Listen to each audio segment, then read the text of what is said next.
Hi guys, nandito na naman po tayo sa ating inaabangang teleserye, ang Ating Kapatid. At naabutan ni Ruzel kasama ang kanyang kaibigan nitong si Milaina at saka si Darius na magkayakap. Pero ayan, nagpalusot ang dalawa na kisyo.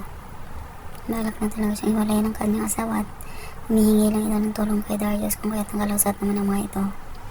At yun na nga, pag-alis nila Ruzel kasi may pupuntahan silang lugar kung saan nagpaalam ito kay Darius at yun, syempre okay lang din kay Darius. At pag-alis nila, biglang hinatak ni Milaina itong si Darius at syempre gumawa na naman sila ng kababalaghan. Ito namang si Tali sa school kung saan biglang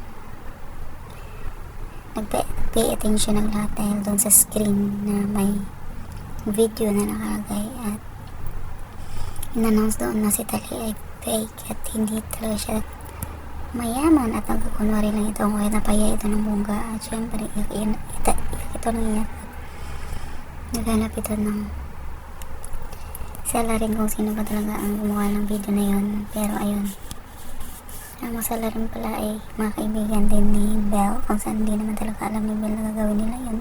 Pero syempre ginawa nila yun para maganti na lang si Belle sa mga ginagawa ni Tali sa kanya.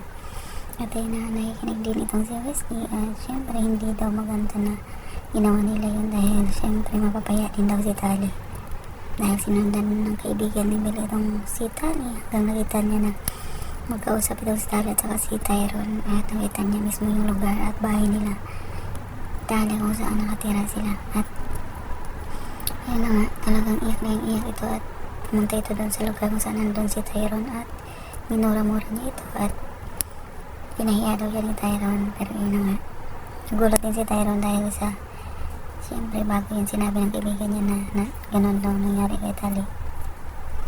Ito namang si Belle, habang sinasabi ng mga kaibigan niya yun, parang nalungkot ito para kay Tali kahit sa kabila na lagi siya nitong binubuli at pinapahiya. And ayun na nga, ito naman si Tyrone, pinunta niya itong si Belle at ginanong niya ito at sinisin niya ito na dapat sana hindi niya na lang daw sinabi kay Belle. Pero syempre hindi naman pala si Belle ang talagang gumawa noon dahil mga kaibigan ni Belle ay naririnig yung mga usapan nilang dalawa ni Tyrone nung time na nag-usap sila. Yung kaya't yan gumawa ito ng parang para malaman talaga ang totoong ganun nga talaga si Tali. Ito naman si Melania at saka si Darius talagang patuloy sa kanilang mga ginagawa at I'm sure malapit na yung katapusan nila, umahuli din sila ni Ruzel. Maraming salamat sa panonood guys.